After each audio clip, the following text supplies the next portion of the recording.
Selamat siang. Pilkada Jakarta tinggal hitungan hari. Kita menuju hari-hari menjelang pemilihan gubernur Jakarta. Untuk itu, Indo Polling Network mengadakan rilis survei Pilkada Jakarta pada hari ini, Rabu 20 November, di bilangan Cikini dengan mengambil tema seminggu jelang pemilihan, akankah satu putaran? Kita saksikan sama-sama. Rekan-rekan media yang sudah hadir dalam kegiatan rilis survei dari lembaga Indo Polling Network yang tergabung juga dalam Persepi dengan tajuk peta elektoral satu minggu jelang pemilihan, akankah satu putaran? Alhamdulillah sudah hadir moderator kita, para narasumber. Tadi juga narasumber Pak Ihsan, jubir dari 02, sudah dekat, ya, sempat terjebak macet, tapi beliau akan hadir di tengah-tengah kita. Kemudian jubir Paslon 03, Pak Ciko, sudah hadir sejak jam setengah 1 tadi. Kemudian pengamat politik Bapak Erlangga pun juga sudah hadir, dan jubir Paslon 01 Bang Billy sudah konfirmasi akan hadir sejak kemarin, dan semoga kita doakan beliau, Bang Billy, turut membersamai kita dalam kegiatan rilis survei Indo Polling Network. Oke, rekan-rekan semua yang sama-sama saya hormati,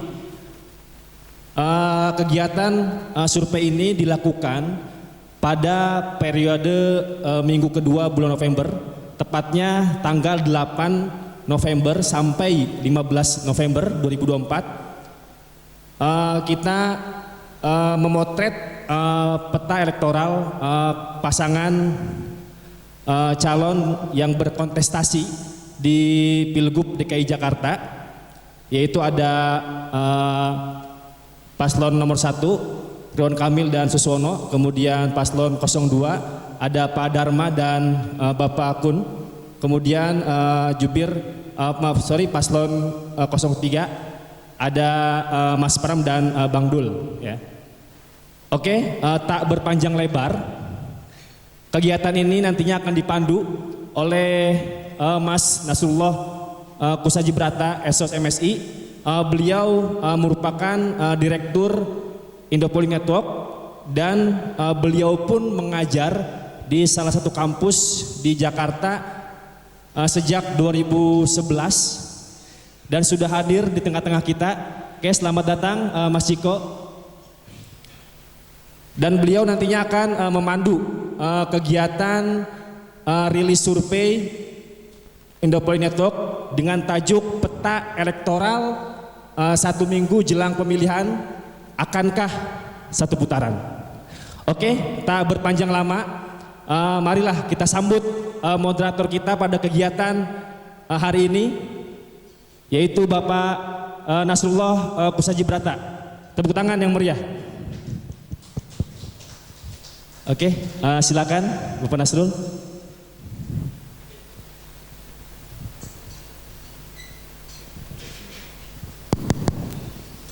Assalamualaikum warahmatullahi wabarakatuh.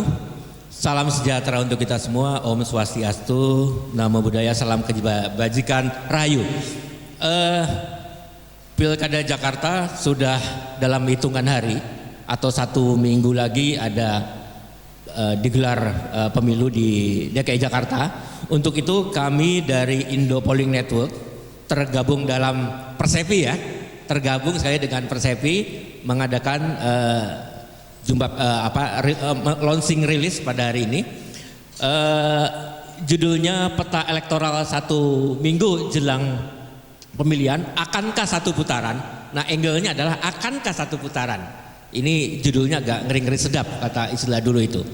Jadi nanti ada narasumbernya dari Indo Polling, itu pemaparan oleh Mbak Arum.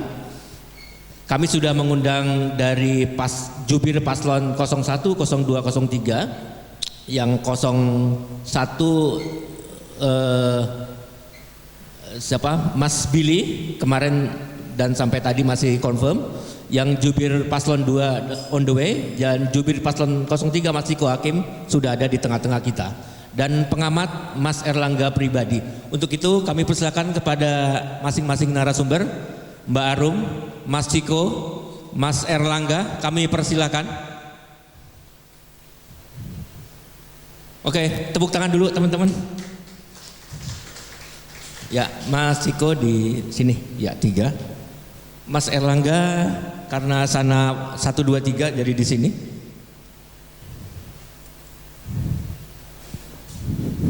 Terima kasih sudah hadir di tengah-tengah kita. Yang paling ujung Mas Ciko, sebelah saya ini pengamat dari Universitas Erlangga atau pakar politik Mas Erlangga pribadi, dan sebelah kiri saya ini adalah Direktur Riset dari Indo Polling Network. Jadi aturan mainnya nanti pemaparan kurang lebih 20 menit ya, 15-20 menit nanti oleh Mbak Arum. Setelah itu nanti dilempar dulu ke Mas Erlangga karena ini cepat-cepat juga, kita ini sibuk semua nih. Yang sebelah sini harus ke Surabaya, yang sebelah sana nanti harus jumpa pers ya. Jumpa pers ya. Jadi kita kejar-kejaran. Untuk itu kami serahkan ke Mbak Arum pemaparan langsung aja. Makasih. Silakan Mbak Arum.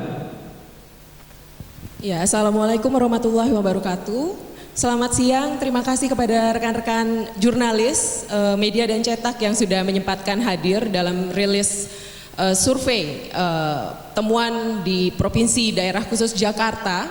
Jadi tanpa berlama-lama saya akan paparkan temuan kami. Jadi setidaknya ada 3 hal menarik yang telah Indo Polling temukan di lapangan, dan survei kami ini dilakukan ya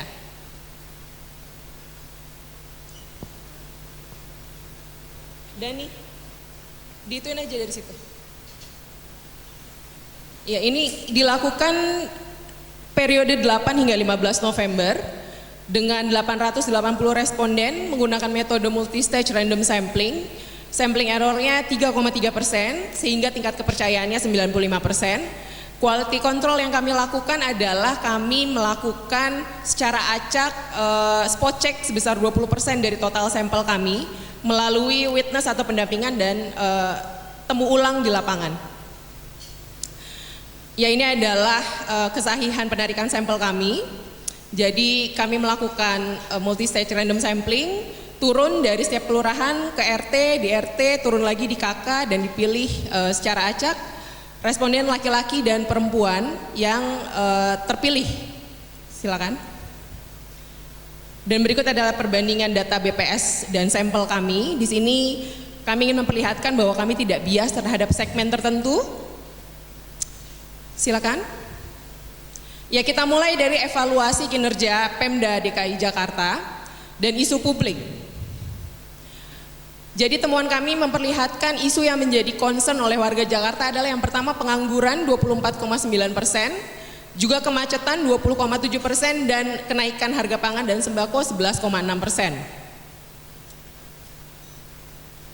Sementara ini adalah potret evaluasi kondisi ekonomi yang dirasakan oleh warga Jakarta. Di tabel pertama kita lihat, kami bertanya tentang bagaimana kondisi ekonomi rumah tangga ibu bapak jika dibanding 5 tahun yang lalu. Yang menyatakan lebih baik hanya 30,3%, yang menyatakan tidak ada perubahan 38,2%, yang menyatakan lebih buruk 25,1%. Nah, yang di bawah adalah persepsi ekonomi Kota Jakarta selama dipimpin oleh Gubernur Anies Rashid Baswedan. Nah, di sini perbedaannya adalah jika yang pertama adalah persepsi responden mengenai keadaan ekonomi rumah tangganya, yang kedua adalah persepsi ekonomi di bawah kepemimpinan Anies Rashid Baswedan. Di sini temuannya yang menyatakan tidak ada perubahan 38,4%, namun yang menyatakan lebih baik 41,5%, dan yang menyatakan jauh lebih baik 5,3%. Jadi jika ditambah, proporsi yang menyatakan puas terhadap kondisi ekonomi di Jakarta lebih tinggi. Selanjutnya, Ini merupakan potret job approval terhadap Gubernur Anies Rashid Baswedan dalam periode turun lapangan 8 hingga 15 November, 880 responden, di mana total yang menyatakan puas ada 69,6%.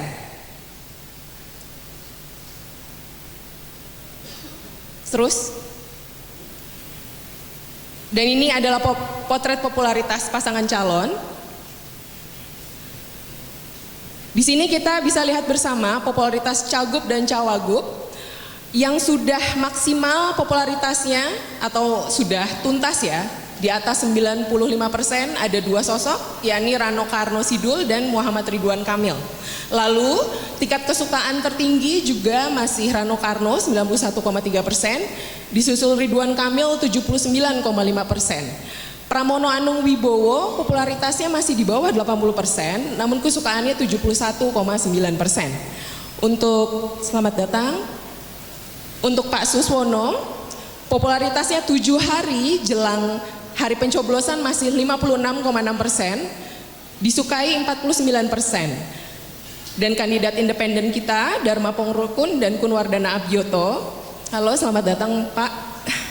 Ini adalah potret popularitasnya. 7 hari jelang pencoblosan, popularitasnya masih 36,5%, Kunwardana 24,9%. Selanjutnya, ini adalah potret elektabilitas, silakan.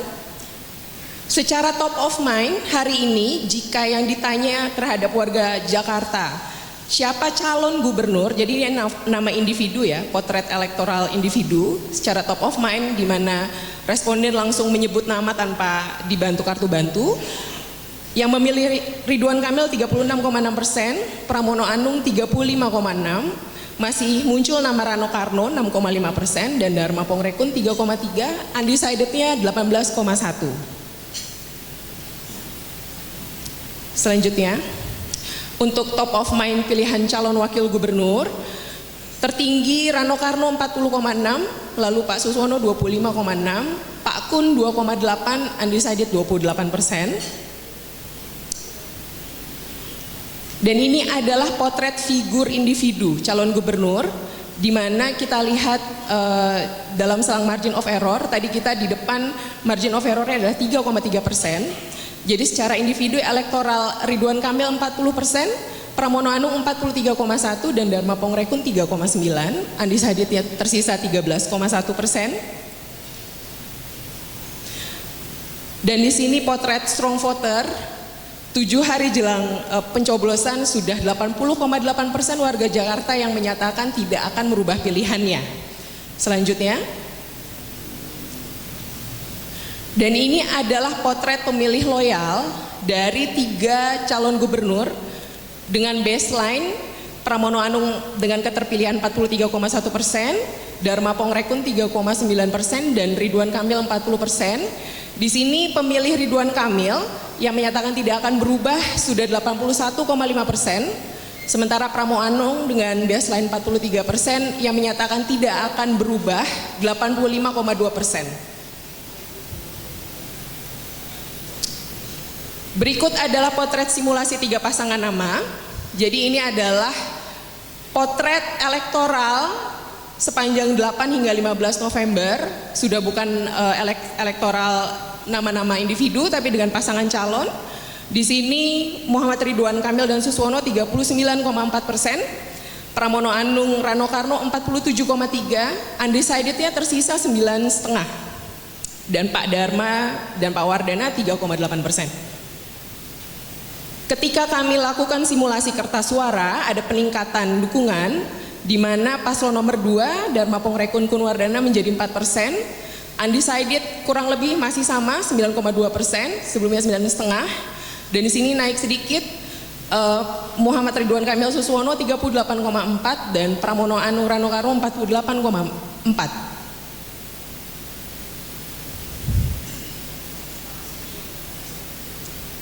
Nah, kita akan coba perlihatkan sebaran demografis tiap kandidat, silakan.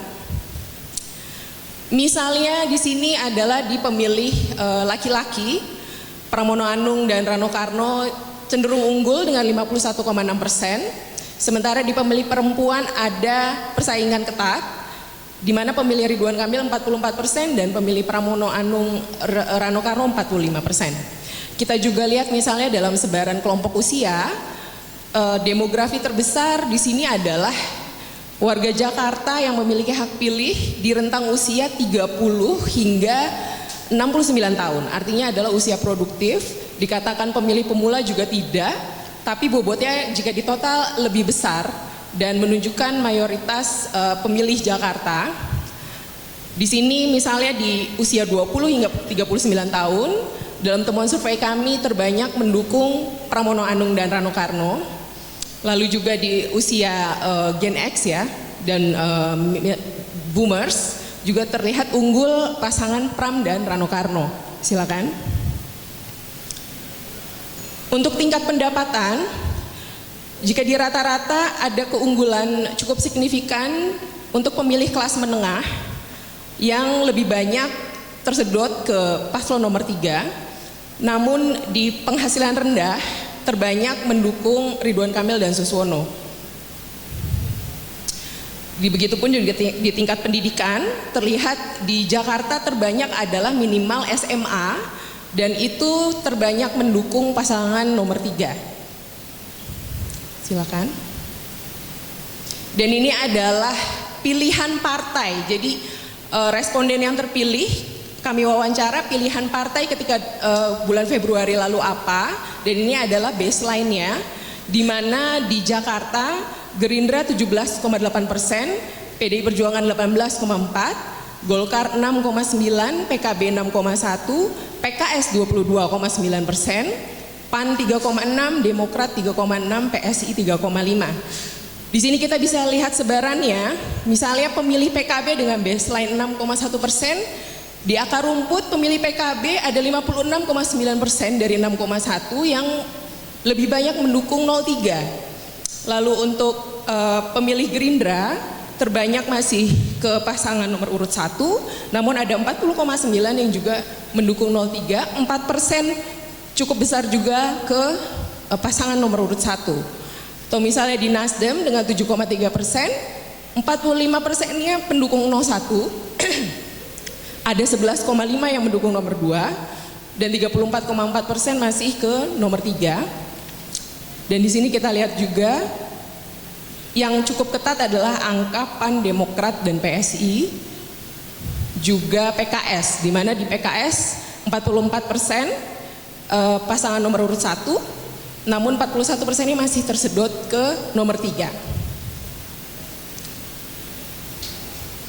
Ya, ini adalah kesimpulan yang kami tarik dari hasil temuan.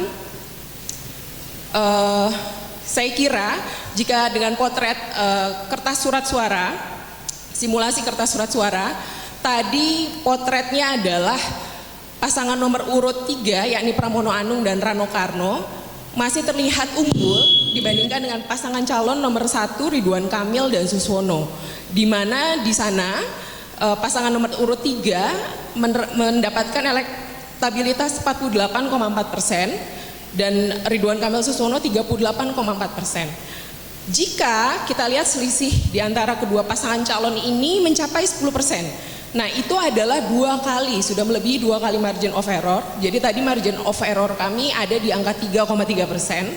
Sehingga jika di breakdown itu sudah 2 kali MOE. Sehingga jika dilakukan ekstrapolasi, tadi sisa swing voternya tinggal 9,2%, maka potensi elektabilitas paslon nomor 3 bisa mencapai 53,3%. Sementara paslon nomor 1 42,3%. Dengan gambaran seperti ini, di mana pasangan calon independen hanya mencapai 4,4%, kemungkinan Pilkada Jakarta bisa melewati 1 putaran saja. Jadi ini adalah potret kami per 8 hingga 15 November 2024. Jika ada pertanyaan dan pendalaman tentang temuan kami, silakan. Terima kasih.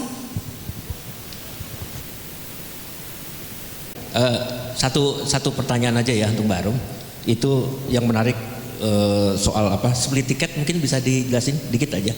itu sangat signifikan, terutama tadi yang disebutkan. Iya, saya kira kalau tren split ticket voting ini harusnya menjelaskan lebih dalam, ada ahlinya ya, Pak Mas Angga. Tapi di sini saya kira yang juga mungkin rekan-rekan jurnalis pasti sudah mendapatkan begitu banyak hasil rilis survei dari berbagai lembaga yang lain, dan bahkan ada yang sudah bikin rata-rata ya, 3 temuan terakhir, semoga saya tidak salah, tapi dari LSI lembaga survei, SMRC, lalu dari Kompas, dan terbaru juga dari teman-teman Polmark ya. Dan jika diratakan sebenarnya trennya juga menunjukkan kesimpulan yang kurang lebih sama. Angka keterpilihan pasangan nomor 1 dan nomor 3 jaraknya tipis, tapi juga menunjukkan signifikansi yang makin tebal ke nomor urut 3. Meski demikian, yang memang perlu kita dalami lebih kritis adalah ada apa dengan fenomena split ticket voting ini. Di Pilkada Jakarta, yang kita ketahui bersama adalah warganya jauh lebih kritis karena lebih berpendidikan, juga lebih aware terhadap isu di sosial media maupun di lingkungan offline ya. Nah, terlihat juga bahwa ada beberapa pemilih akar rumput partai-partai yang terhimpun di pasangan nomor 1 masih belum sepenuhnya mendukung pasangan calon yang diusung oleh partai politiknya. Ini bisa dibaca dalam banyak aspek ya, mulai dari konsolidasi, koordinasi pergerakan di bawah, atau juga bagaimana komunikasi elit muncul dan terekam di media massa. Saya kira itu kalau dari saya, Mas Nasrul. Mungkin selebihnya juga kita perlu juga mendalami bagaimana fenomena pasangan calon independen ya di Jakarta, karena sebelum Pak Dharma Kun dan Kunwardana, sebelumnya kan Jakarta juga punya paslon independen, dan apapun meskipun trennya adalah membahas paslon nomor 1 dan 3 saja, saya kira itu tidak boleh dikesampingkan fakta bahwa peserta kontestasi ini ada 3 pasangan calon, dan apapun kita harus memberikan edukasi kepada masyarakat. Sebetulnya relevansi pasangan independen ini juga bagaimana? Mungkin begitu, terima kasih. Ya. Makasih Mbak Arum. Sebelumnya selamat datang Mas Iksan. Sorry, tadi belum menyapa. Ini sebetulnya nanti ke jubir paslon juga, tapi sebelumnya saya lempar dulu ke sebelah saya, Mas Erlangga pribadi. Mas, kalau lihat saya data-data tadi itu ada 3 hal penting ya Mas ya. Yang satu soal split ticket, yang kedua signifikansi dari suaranya Rano Karno gitu ya. Terus yang ketiga suara anak Abah ini, suara Anies gitu kan. Itu nampaknya signifikan penambahan atau dinamika di pilkada kali ini. Mungkin Mas Erlangga bisa ngasih pandangan soal itu. Oke, baik. Dan 1 putarannya atau gimana gitu tadi. Bisa nggak Mas? Oh iya, oke. Baik, terima kasih. Baik, terima kasih. Assalamualaikum warahmatullahi wabarakatuh. Baik, terima kasih. Assalamualaikum warahmatullahi wabarakatuh. Salam sejahtera. Ya, ini sebetulnya fenomena Pilkada Jakarta ini sangat menarik untuk diolah menjadi banyak temuan-temuan dalam realitas politik ya. Karena kalau kita lihat ini, pertama saya mau mengomentari split ticket. Jadi kalau kita rumuskan bahwa dalam konteks Pilkada Jakarta ini peran kefiguran itu menjadi penting. Jadi siapa yang diusung itu akan menjadi hal yang penting, lebih penting terkait dengan siapa kekuatan politik yang mengusungnya. Ini bisa kita lihat misalnya, yang poin pertama nanti berhubungan dengan apa yang saya jelaskan setelah ini. Tapi kalau kita lihat dari konteks ini misalnya, dari pertarungan, belum tentu bahwa paslon yang diusung oleh koalisi gemuk itu akan menghasilkan dukungan politik yang lebih optimal daripada yang diusung oleh partai yang tidak gemuk. Nah, ini bisa kelihatan terkait dengan kalau kita melihat ini ada hal-hal yang menurut saya menjadi temuan fenomena menarik. Misalnya PKB yang diusung oleh, yang mengusung Pak Ridwan Kamil, itu ternyata kemudian sebagian besar pemilihnya pendukung Mas Pramona Anung dan Rano Karno gitu, dengan suara yang cukup besar. 31,4% dibanding 56,9%. Kalau yang mendukung Pak Dharma Pangrekun sekitar 2%. Yang kuat di sini kelihatannya dari pengusung partai yang ke Mas Ridwan Kamil, itu kemudian kita lihat di Gerindra 48% unggul dibandingkan yang mendukung Pak Dharma dan Pak Pramono Anung. Dan juga kemudian kita lihat ini 6, maaf ini oke. Dan ini yang kalah tipis misalnya di Golkar. Golkar itu mendukung Pak Ridwan Kamil 43,1%, sementara yang mendukung Pak Pramono Anung 44,8%. Juga kemudian yang saya temukan misalnya pada pemilih Nasdem 45,9% mendukung Ridwan Kamil dan mendukung Pak Pramono 34,4%. Ini terlihat di sini bahwa dukungan-dukungan partai politik yang begitu besar tidak menjelma, tidak memanifestasikan menjadi kekuatan yang solid dalam mendukung calon yang diusung oleh partai koalisi yang besar ini. Di mana juga kalau kita melihat di sini pertarungan antara 1, 2, 3, meskipun yang memenangkan, misalnya paslon yang mendukung Ridwan Kamil, yang memenangkan konstituennya memenangkan Ridwan Kamil, itu juga ternyata kemenangannya tidak besar kalau dibandingkan kontestasi dengan Pak Pramono Anung dan Rano Karno. Nah di sini memang Pak Dharma Pangrekun ini juga tidak besar perolehannya di sini. Nah dari situ kita melihat bahwa pasangan yang gemuk tadi memang tidak menghasilkan suara yang besar dari konstituen mereka. Yang berbeda dengan yang menarik, kalau yang memilih konstituen dari PDI Perjuangan ternyata cukup besar, 74% yang mendukung Pak Pramono Anung dibandingkan 20,1%. Nah, bagaimana kita misalnya menjelaskan realitas ini, bahwa hal ini tidak bisa dilepaskan dari momen-momen politik sebelumnya.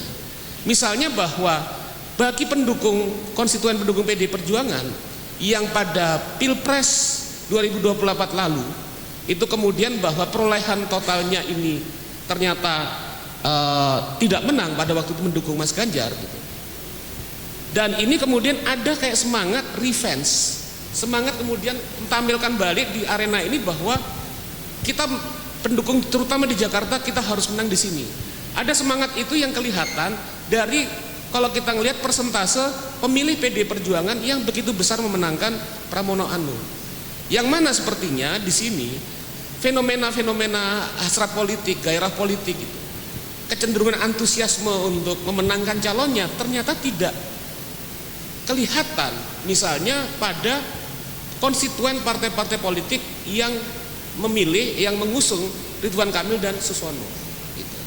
Nah disinilah kalau misalnya kita abstraksikan lagi, di sini kelihatan bahwa pertama koalisi besar tidak menjamin dukungan politik, dan juga kemudian kedua adanya fenomena bahwa kekalahan pada momen politik sebelumnya mendorong hasrat politik dari pendukung partai tertentu untuk memenangkan, memastikan pemenangan dari paslon yang lain. Dan di sini selanjutnya kelihatannya bahwa yang menarik sebetulnya kalau dalam pilkada-pilkada sebelumnya itu yang optimal itu adalah peran dari paslon gubernur, tapi ternyata tidak. Di sini bahwa peran dalam konteks survei kali ini peran dari paslon wakil gubernur itu ternyata juga sangat menentukan gitu. Ini terbukti misalnya kalau kita melihat dari data tentang popularitas, pengenalan dan kesukaan, popularity and likability, bukan electability tapi likability. Di sini kita melihat bahwa ternyata menurut Indopolling bahwa yang popularitasnya besar itu Rano Karno, Rano Karno 99,4%. Tapi kemudian likability yang relatif disukai itu juga cukup besar, 91,3%. Jadi terpaut sekitar 8% hanya.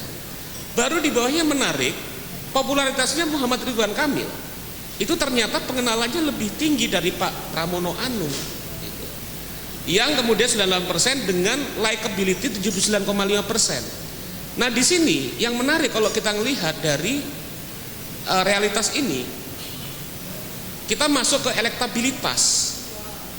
dalam konteks elektabilitas bahwa ternyata meskipun popularitas dan likability dari Pak Pramono Anung itu di bawah dari Pak Ridwan Kamil, tapi ternyata lebih efisien. Bahwa popularitasnya yang di bawah Pak Ridwan Kamil ternyata menunjukkan bahwa pilihan dalam simulasi ini, transformasi dari likability menuju electability ternyata lebih efektif, lebih efisien. Lebih banyak 43% yang mendukung Pramono Anung daripada Ridwan Kamil. Nah, poin dari pasangan-pasangan tersebut itu kita bisa lihat bahwa justru pada wakil gubernurnya, posisi Rano Karno yang kemudian berpasangan dengan Gubernur Pramono Anung, ini ternyata memunculkan di top of mind Rano Karno pilihan calon wakil gubernur 40,6%. Dan dari sini kita bisa melihat bahwa ternyata signifikansi peran wakil gubernur yang sejak awal itu kemudian terhubung dengan identitas sebagai warga Betawi itu memang sangat menentukan, yang sangat mempengaruhi terkait dengan dukungan terhadap paslon tersebut. Nah, terus kemudian ketiga yang menarik adalah dukungan penuh terhadap pengaruh dari Pak Anies Baswedan itu ternyata sangat penting. Bisa kita lihat dari awal, misalnya ketika responden ditanya keadaan ekonomi rumah tangga Anda selama 5 tahun terakhir, 38,2% tidak ada perubahan, lebih baik kemudian 30,3%. Dan ternyata ketika dimunculkan di bawah Anies Baswedan, maka kemudian ada peningkatan dari 30,3% naik 41,5% yang menganggap lebih baik. Artinya ketokohan dari Pak Anies Baswedan dalam konteks menjadi pemimpin Jakarta sangat menentukan dalam persepsi publik, dan kemana arah dari Pak Anies Baswedan itu ternyata juga memberikan pengaruh fundamental signifikan terkait dengan siapa yang akan dipilih dan akan memenangkan Pilkada Jakarta. Yang mana kalau kita melihat bahwa sekitar 69,6% publik di Jakarta ini mengatakan bahwa 14,3% mengatakan sangat memuaskan, 55,3% menyatakan memuaskan. Dimana kemudian kalau kita lihat terkait dengan beberapa hari terakhir adanya dukungan terhadap paslon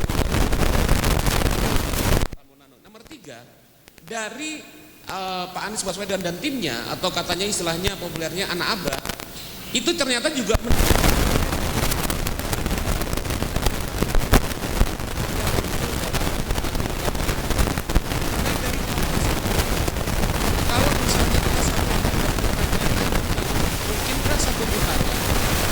saya melihat memang sangat mungkin karena kemudian kalau kita lihat dari survei kali ini sudah 48% melawan 38% dan 4% dari Bang Rekun, di mana kemudian dari sini saja kelihatan suara yang semakin lama semakin mendekat dengan angka 50%. Dan kita lihat kalau tren dilihat dari awal, ada kecenderungan bahwa kalau misalnya dalam paslon nomor 1 ternyata pelan-pelan suaranya pelan-pelan menurun dari survei-survei yang muncul pada periode sebelumnya yang menampilkan pasangan nomor 1 pada posisi teratas.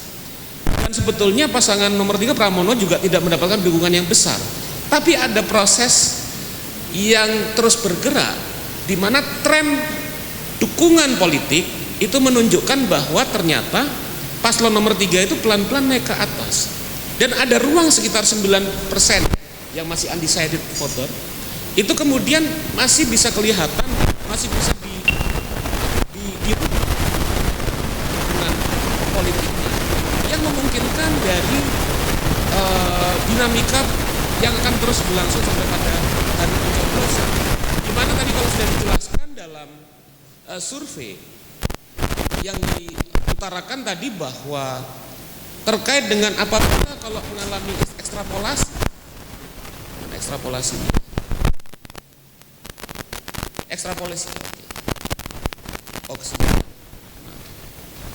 Dalam ekstrapolasi menunjukkan bahwa jika dilakukan ekstrapolasi terhadap data undecided voters sebesar 9%, maka ditemukan angka statistik yang menunjukkan dukungan terhadap Pramdul 53,3% versus dukungan terhadap Ridwan Kamil dan Suswono 42,3% dan Darmakun 4,4%. Artinya kalau 53,3% itu setidaknya kalau turun ke bawah sekitar 50-an persen lebih, atau kemudian bisa naik 56 gitu kan.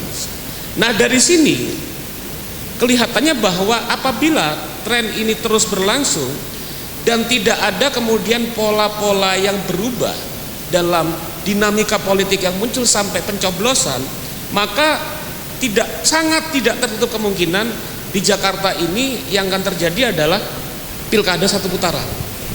Kira-kira begitu Mas dari saya. Makasih. Ya, makasih Mas Angga atas komentarnya soal 3 hal tadi ya, efek dari Rano Karno, split tiket, dan juga soal apa anak abah.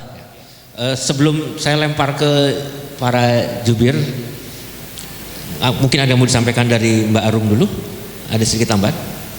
Ya mungkin sebagai penerang ya, penjelas, survei ini dilakukan sebelum adanya dinamika terbaru bahwa Pak Jokowi dikabarkan mengumpulkan relawan di Cempaka Putih ya. Saya kira misalnya akan ada survei lagi yang saya pikir juga saya tidak tahu, kadang-kadang kan ada yang dirilis, ada yang tidak dirilis. Nah dalam konteks itu mohon dibaca ini adalah peta sebelum ada intervensi atau gerakan tambahan dari elit atau akar rumput yang lain. Terima kasih. Makasih Mbak Arum, ada variabel baru. Kayaknya kalau media ini pengennya nanti langsung doorstop atau tanya jawab, tapi sebelum sampai segitu kita beri kesempatan dulu. Saya nggak mau yang di sebelah sini dulu, tapi dari ujung dulu ya. Izin Mas Ciko, jadi ke Mas Iksan dulu.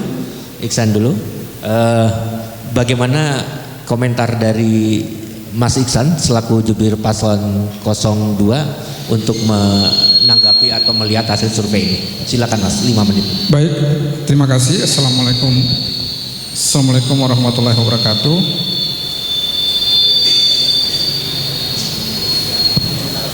Oh, oke.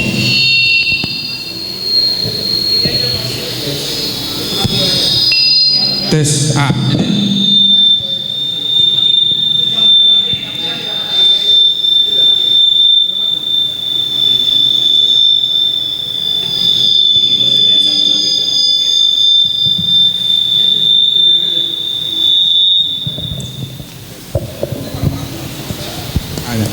Terima kasih. Assalamualaikum warahmatullahi wabarakatuh. Salam sejahtera buat kita sekalian. Abang balik. Oke. Oke. Hati-hati di jalan, Bang. Pertama, kami dari pasangan Dharma Pongerkun dan Kunwardana menyampaikan terima kasih atas undangan dari Indo Polling Network yang menyertakan kita dalam rilis hasil surveinya dan kemudian itu didiskusikan. Sebagai masyarakat intelektual, kami tentu menghargai hasil survei atau riset ilmiah yang kemudian berdasarkan metodologi yang dipertanggungjawabkan.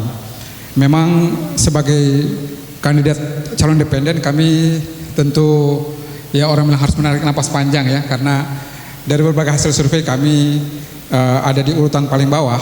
Tapi kami ingin menegaskan kembali bahwa ini tidak hanya sekedar election, tidak hanya sekedar pemilihan gubernur dan wakil gubernur. Calon independen ini sebenarnya untuk menegaskan bahwa secara konstitusi masyarakat itu punya kewenangan atau punya kesempatan untuk menyertakan calon yang mereka inginkan tanpa harus melalui partai politik. Apalagi ini juga semacam kritik politik juga atau kritik demokrasi juga untuk partai politik. Kita tahu fenomena arogansi partai politik yang bisa membuat calon dengan latar belakang kapasitas, elektabilitas, popularitas yang tinggi itu bisa juga tidak dicalonkan dalam pilkada kalau kemudian tidak didukung oleh partai politik. Jadi ini betul kata Mbak Arum tadi, ini juga menjadi proses edukasi buat masyarakat luas bahwa kita punya mekanisme atau demokrasi memungkinkan atau demokrasi di Indonesia memungkinkan ada calon yang bisa dicalonkan tidak hanya melalui partai politik tapi melalui calon independen. Dan kemudian ini juga sebagai bentuk kritik politik. Tapi kami juga berharap hasil survei bukan hanya di sini atau di berbagai lembaga, juga perlu ada transparansi juga untuk menjelaskan kepada publik, misalkan terkait dengan anggaran atau dana sponsorship yang didapat. Ini penting untuk kita menarik garis batas yang tegas antara survei Pollster ya, atau survei yang independen dengan survei yang menjadi bagian dari konsultan politik. Ini bagian dari pendidikan politik kita juga kepada masyarakat secara luas. Paling tidak masyarakat tahu kalau kemudian hasil survei ini punya afiliasi politik atau tidak punya afiliasi politik. Ini bukan untuk membenarkan atau menyalahkan hasil survei itu, tapi publik juga bisa punya landasan yang kuat untuk bisa mencerna satu hasil survei. Karena bagaimanapun ketika survei itu punya afiliasi politik atau menjadi bagian dari konsultan politik, masyarakat jadi awareness. Kira-kira hasil surveinya ini punya kecenderungan atau tidak punya kecenderungan. Ini penting kita lakukan bukan hari ini saja, tapi saya kira untuk ke depan. Karena di Indonesia ini culture ini atau fenomena ini agak kurang kelihatan. Kalau kita lihat di negara-negara maju secara demokrasi, misalkan di Amerika, itu kelihatan betul bahwa lembaga survei ini, misalnya Gallup dan yang lain, itu kelihatan bahwa ini lembaga benar-benar transparan secara anggarannya, sehingga mereka bisa mendeklir ke masyarakat bahwa survei ini tidak punya afiliasi politik, survei ini bisa benar-benar dipercaya dan bukan bagian dari upaya untuk menggiring opini. Saya kira itu hal pertama yang perlu kami sampaikan dan kami tegaskan. Yang kedua, kami juga berharap bahwa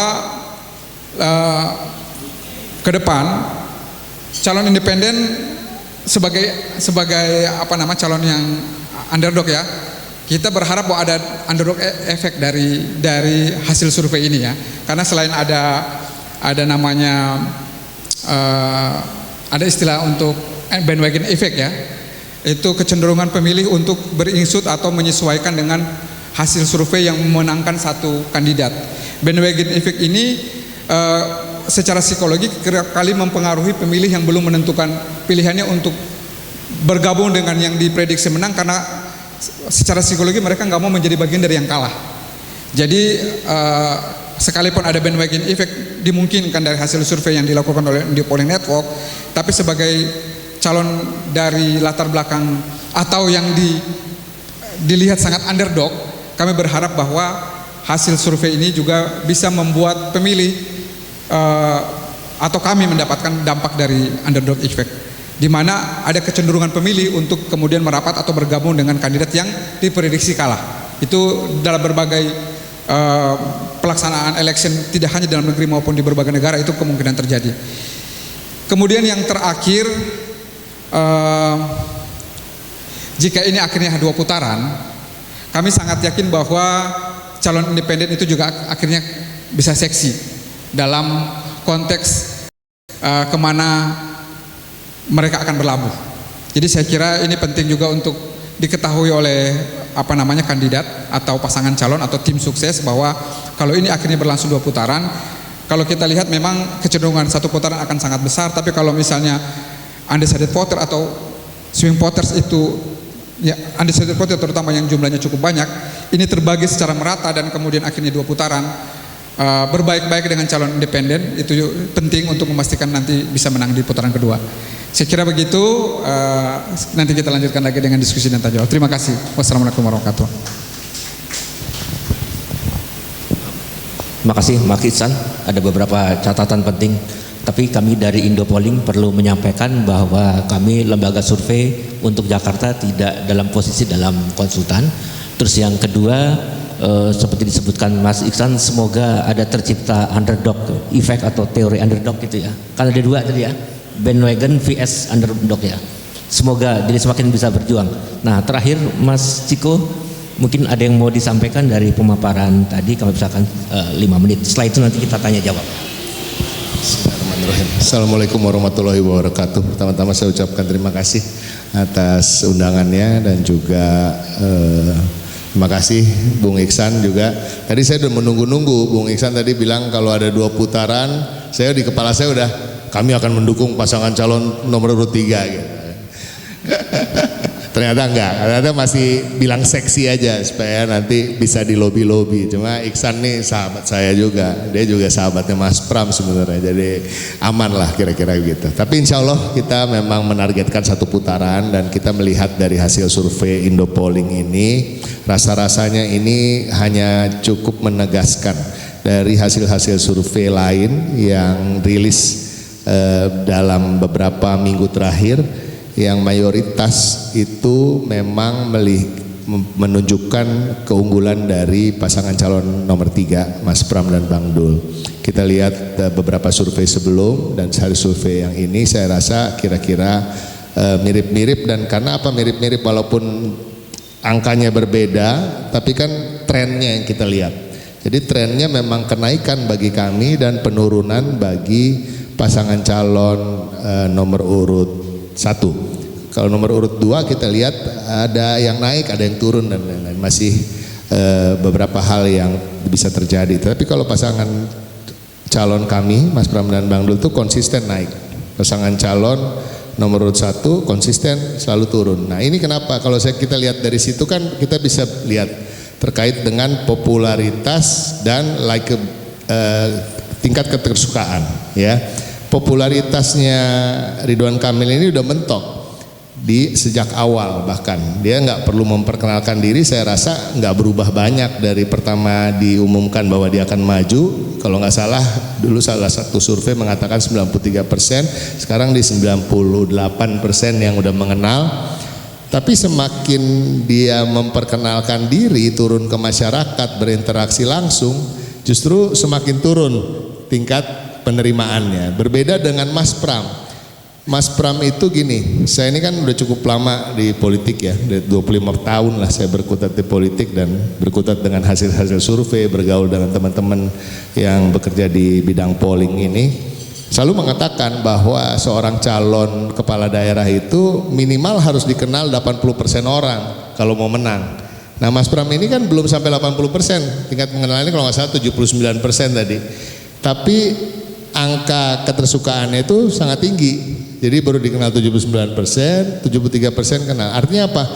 Mas Pram itu seakan benar-benar mengkonfirmasi peribahasa yang mengatakan tak kenal maka tak sayang. Kalau Mas Pram itu makin dikenal makin disayang. Nah sementara yang satu lagi kebalikannya gitu, kira-kira begitu ya. Itu bukan karena nggak ada pasangan calon 1 nih, saya nggak bully kesannya. Tapi memang kalau ada makan saya akan lebih keras lagi. Tapi kira-kira gitulah. Jadi semua itu kan bisa dilihat dari angka-angka itu gitu. Saya menerjemahkannya sebagai orang awam seperti itu. Gitu. Semakin dikenal Mas Pram, semakin orang mengkonfirmasi bahwa apa ya gagasan-gagasan yang dia sampaikan, rekam jejak dia itu sesuai dengan apa yang dijanjikan gitu. Nah, Bang Dul juga begitu. Bang Dul ini nggak bisa diperdebatkan lagi, memang sangat populer sebagai tokoh Jakarta ya, anak Jakarta, karena memang dia juga punya brand Sidul itu. Dan kita lihat memang kalau secara pribadi saya mendampingi beliau atau dalam tanda kutip menjual beliau ketika turun ke masyarakat, memang ibu-ibu, bapak-bapak itu yang histeris lah kalau melihat Bang Dul itu. Berbeda kalau kita bicara terkait dengan paslon-paslon lain. Nah ini kan juga sangat membantu sejak awal bahkan sampai di akhir ini. Jadi alhamdulillah kedua tokoh yang kami persembahkan untuk sebagai calon gubernur wakil gubernur itu semakin sering turun ke bawah, semakin diterima. Terkait dengan split ticket voting di pilkada atau pilpres atau yang kita sebut pemilihan langsung kandidat kepala daerah atau kepala pemerintahan, itu adalah sebuah keniscayaan. Ya, kalau itu bukan keniscayaan, tentunya orang nggak perlu ada pemilu, ya kan? Cukup lihat aja partai yang paling banyak mendukung, ya udah itu aja yang menang kan gitu kan? Nggak gitu, karena memang harus ada sosok yang dijual. Dan memang kalau kandidasi dalam pilkada maupun pilpres itu memang tergantung sosoknya. Dan yang menarik tadi disebutkan terkait dengan endorsement, apakah itu ada efek ya? Mbak Arum tadi menyebut endorsement dari mantan Presiden Joko Widodo. Saya justru melihatnya tadi saya langsung di kepala saya tadi membandingkan soal pemilih PKS. Pemilih PKS itu sekarang aja agak imbang, ada 41% yang memilih Mas Pram dan Bang Dul. Nah kalau kita mau bilang tadi endorsement Jokowi, saya rasa sekarang udah kebalik, malah naik untuk Mas Pram dan Bang Dul dari pemilih PKS, gitu loh. Karena pemilih PKS ini umumnya adalah anti Jokowi. Kalau saya langsung gitu aja, matematika luar kepalanya saya begitu. Yang pertama saya lihat adalah pemilih PKS gitu. Jadi apalagi sekarang ada efek endorsement lagi Anies Baswedan. Saya rasa ini banyak perubahan dan lebih menguntungkan bagi pasangan kami. Tapi intinya gini, bagi kami tentu hasil survei itu baik itu menguntungkan atau tidak, itu kita ucapkan syukur alhamdulillah baik sehingga kita bisa mendapatkan data yang sahih gitu. Tapi yang paling penting memang bagi Mas Pram dan Bang Dul adalah tetap turun ke masyarakat, strategi kita nggak berubah, tetap sama, memadatkan jadwal keduanya untuk kemudian bisa menggapai kantong-kantong yang belum terjamah dan untuk bisa memastikan kemenangan di satu putaran yang sangat mungkin, karena kalau bukan hanya hasil survei ini, dari hasil-hasil survei lain pun tadi dari undecided voters itu kalau kita mau bego-begoan lah istilahnya ya, dibagi dua aja sama paslon lain atau bagi tiga, insya Allah kita bisa menang satu putaran. Mungkin sekian dari saya. Makasih. Makasih Mas Ciko. Saya nggak bisa menyimpulkan nih, saya langsung ke floor aja Mas ya. Silakan kalau ada yang mau bertanya, sebutkan medianya dan langsung ke narasumber siapa ya pertanyaannya. Silakan, ada yang mau bertanya? Kalau nggak ada mungkin pengennya doorstop ya kalau media. Terima kasih teman-teman, terima kasih Mbak Arum, Mas Ciko, Mas Iksan, terima kasih banyak atas kehadirannya. Semoga kita sukses untuk melaksanakan pilkada kali ini. Terima kasih teman-teman atas kehadirannya. Assalamualaikum warahmatullahi wabarakatuh. Terima kasih banyak Mas dan Mbak sekalian. Survei ini nggak jauh berbeda dengan lembaga-lembaga lain. Kemudian jadi apa sih sebenarnya pembeda antara survei kali ini sama lembaga-lembaga lain yang sudah melakukan hal yang sama? Ya kalau sebenarnya kalau disebut beda, yang namanya penelitian kuantitatif dengan metode tertentu itu pasti nggak berbeda harusnya. Jadi sebetulnya ini kalau hasilnya dianggap tidak berbeda itu justru bagus. Artinya potret di lapangan, metode yang digunakan itu benar. Karena kalau misalnya ada dua lembaga yang turun bersamaan atau dalam jangka waktu yang kurang lebih berdekatan, memang seharusnya trennya itu tidak terlalu berbeda. Menjadi aneh kalau misalnya ada satu yang timpang ya. Nah itu yang makanya kemarin fenomena salah satu lembaga survei jadi harus di Dewan Etik ya, masuk Dewan Etik. Itu satu. Yang kedua, jika dalam konteks temuan, nah kalau dalam konteks temuan memang pembedanya adalah angka elektabilitasnya paslon nomor 3 trennya makin naik, bukan hanya naik tapi makin naik dan makin signifikan. Signifikannya bagaimana? Karena di sini 880 responden, margin of error-nya 3,3 dan jarak elektoral antara 01 dan 03 itu sudah 10%, yang satu 38, satu 48 ya. Sehingga itu kalau di total sudah 2 kali margin of error. Nah, artinya itu udah signifikan, karena kalau misalnya dia cuma satu, itu kan dibacanya masih dalam selang margin, berarti sebetulnya bisa lebih unggul yang 03 atau malah sebaliknya, sebenarnya yang lebih unggul itu nomor 1 ya. Nah, jadi itu yang kedua. Yang ketiga, tren ketika kami turun ke lapangan adalah isu yang paling banyak beredar tentang endorsement figur. Nah, ketika kami turun lapangan, endorsement figur yang mulai naik adalah berita dari dukungan Pak Anies ke 03, lalu juga isu tentang Pak Jokowi turun untuk masuk ke Jakarta untuk 01. Nah itu pemberitaan yang masif ketika kami turun lapangan dan saya kira ikut mempengaruhi ya persepsi publik. Ya, Pak Arum, ini kan pemilu kan tinggal beberapa hari lagi. Apakah hasil ini nantinya akan berbeda atau sama saja dengan hari-hari mendekati pemilu nanti? Iya, sebenarnya undecided voter itu kalau merujuknya dari temuan kami kan sisanya tinggal 9%-an ya.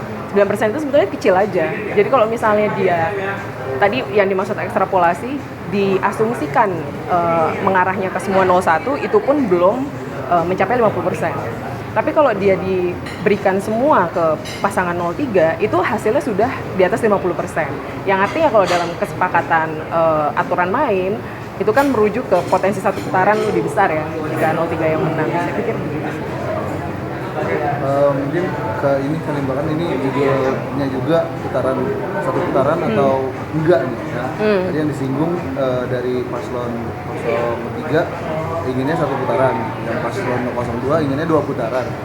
Sementara yang satu belum datang mungkin ya. Nah, itu gimana nih? Apakah dari hasil survei ini kemungkinan itu lebih dominan satu putaran atau ke 2? Ya, hari ini yang mampu merubah kesimpulan temuan itu 2 hal ya. Saya pikir jika satu ada bencana politik itu biasanya bisa munculnya isu negatif atau black campaign yang bisa merubah total persepsi pemilih. Yang kedua, jika ada intervensi politik. Nah, 2 hal ini kan dinamis sekali kalau 7 hari jelang pencoblosan ya. Mungkin ada banyak undecided itu justru menunggu. Ini kan kita juga ada dalam rezim transaksi politik warga, itu tidak bisa kita tutup mata ya, karena hari-hari ini pemilih juga makin kritis dan makin pragmatis sebetulnya. Bisa jadi undecided itu adalah menunggu apa yang ditawarkan oleh setiap pasangan calon gitu. Nah, kalau dengan demikian artinya saya yakin per hari ini para tim ses 3 pasangan calon sedang memutar otak untuk bagaimana bisa mengintervensi pilihan masyarakat di bawah, terutama akar rumput ya. Sebenarnya endorsement itu pada akhirnya akan efisien dan efektif jika figur yang maju juga sudah punya modalitas yang baik sih secara popularitas dan elektabilitas. Dan hari ini kalau kita ngomong efisien, paslon nomor 1 Ridwan Kamil secara komunikasi publik juga citra di media sosial baik, tapi wakil gubernurnya, calon wakilnya satu pernah salah ucap, terus juga proses turun ke bawahnya saya kira kurang masif, tidak semasif yang 03 ya, untuk menjangkau komunitas, kelompok strategis dan unsur-unsur budaya Jakarta yang lebih banyak. Kalau kita lihat media monitoring kan lebih banyak diakui 03 yang lebih rajin ya. Komunitas hobi, bahkan ke Gen Z juga masuk ke K-pop. Saya pikir ada pemberitaan juga tentang Jepang-Jepangan. Nah, jadi saya kira di bagian itu. Kalau faktor keterkenalan itu? Oh iya, jadi kan kalau dalam politik elektoral memang modal yang paling dibutuhkan itu pertama terkenal dulu. Nah, masalahnya kan Mas Pram ini dimulai 0,1%, tapi dulnya sudah banyak dikenal sebagai selebritis ya. Saya pikir jadi lebih mudah, apalagi ternyata Mas Pram juga di luar ekspektasi, komunikasi politiknya nampak juga cukup baik ketika debat ya. Tidak kalah dengan Pak Ridwan Kamil. Ridwan Kamil sendiri sudah mumpuni di bidang itu sudah lama ya. Orang-orang sudah mengetahui public speakingnya sejak di Jawa Barat, bagus sekali sejak jadi wali kota Bandung. Tapi apakah lalu di Jakarta itu bisa terulang? Ini kan demografi yang sama sekali berbeda, Jawa Barat dan Jakarta. Karena di Jakarta ini minimal warganya SMA, kalau di Jawa Barat kan SD. Jadi gitu. Terima kasih banyak. Terima kasih banyak ya, Mas. Kalau misalkan menulis. Setidaknya ada beberapa fenomena yang menarik. Pertama terkait dengan fenomena split voter, di mana kalau kita melihat bahwa koalisi gemuk itu tidak inline, tidak langsung berimplikasi, berkorelasi kepada dukungan konstituen dari partai politik yang mengusung paslon yang koalisi besar yang mengusung paslon tertentu. Di mana kalau kita melihat bahwa ada beberapa fenomena beberapa partai-partai politik yang mengusung misalnya calon dari Pak Ridwan Kamil, itu ternyata kemudian sebagian besar pendukungnya memilih calon yang berbeda, yaitu calon dari Pak Pramono Anung gitu dan Rano Karno. Di mana kemudian kita lihat pertarungan itu di antara 1 dan 3 dalam konteks ini. Terus kemudian kedua fenomena yang menarik bisa kita lihat adalah bahwa ternyata pilihan paslon wakil gubernur itu ternyata signifikan. Bisa kita melihat misalnya dari fenomena popularitas dan likability atau kesukaan, itu ternyata figur dari Rano Karno itu mendapatkan popularitas dan likabilitas kesukaan yang terbesar di situ. Di mana itu kalau kita melihat bahwa sangat menentukan dalam kemenangan di survei, keunggulan di survei itu pada pasangan Pramona Anung dan Rano Karno dibandingkan misalnya dengan Pak Ridwan Kamil Suswono dan Pak Dharma Pangrekun. Juga kemudian di sini variabel lain yang juga bisa kita lihat terkait dengan posisi dari Pak Anies Baswedan. Ketika kita lihat pada waktu-waktu terakhir, dukungan Pak Anies Baswedan itu kepada paslon nomor 3 ternyata mendongkrak suara dari paslon nomor 3. Di sini kita bisa melihat bahwa ketika survei terkait dengan bagaimana publik di Jakarta itu melihat Pak Anies Baswedan dengan kinerjanya, ternyata sangat besar nilai terkait dengan memuaskan dan sangat memuaskan. Yang mana kemudian dalam proses politik ternyata Pak Anies dan timnya ternyata mendukung nomor 3. Nah, itu kelihatan yang muncul tadi terkait dengan split voter, dukungan konstituen partai politik, terus juga kemudian terkait dengan ternyata paslon wakil gubernur dalam pilkada Jakarta ini yang agak berbeda dengan yang lain, sangat menentukan dalam proses keunggulan pada kontestasi pilkada. Ketiga juga variabel fenomena elit politik yang lain seperti Pak Anies.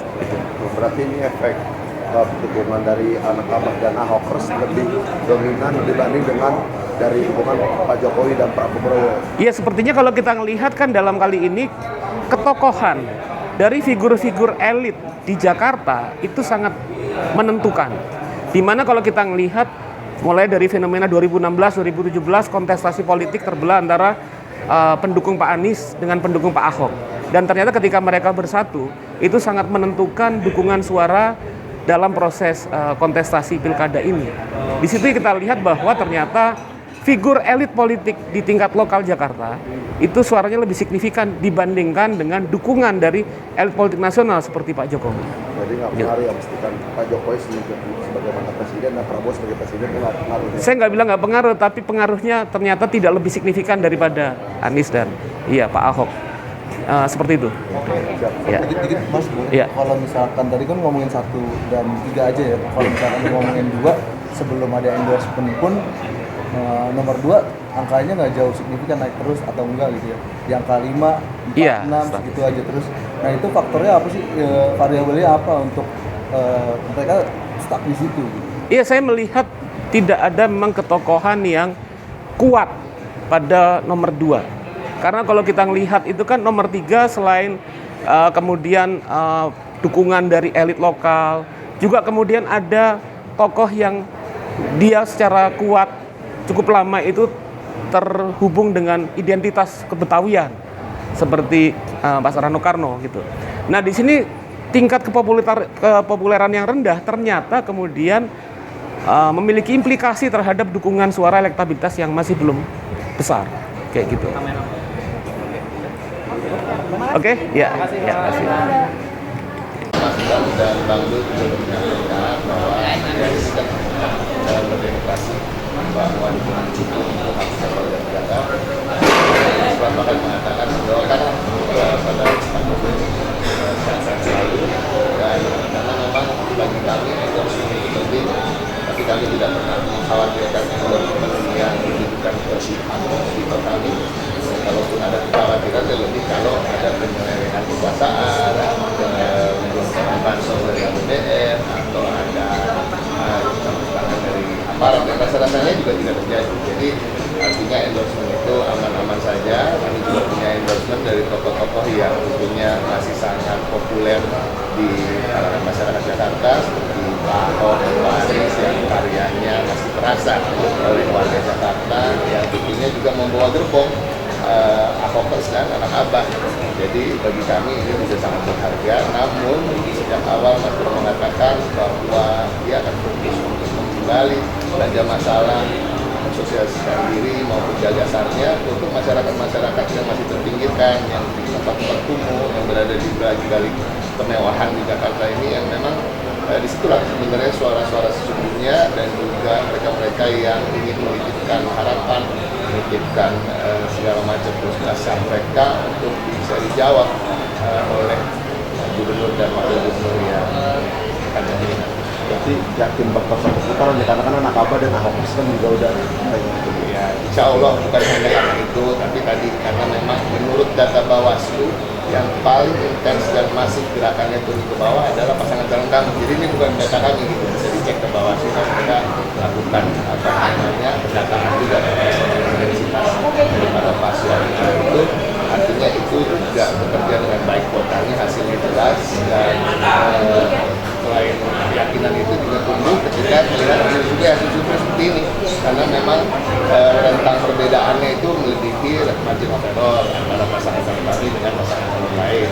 Yang kedua, kalau dilihat masih ada undecided voters, undecided voters itu kalau dibagi rata misalnya dari 48% hasil elektabilitas kami, tentunya kami akan mendapatkan lebih dari 50%. Itu artinya, tapi kami nggak mau jumawa, nggak mau begitu saja menerima apa yang kita lihat di survei. Masyarakat Bandung akan terus sampai di masa tenang turun ke masyarakat.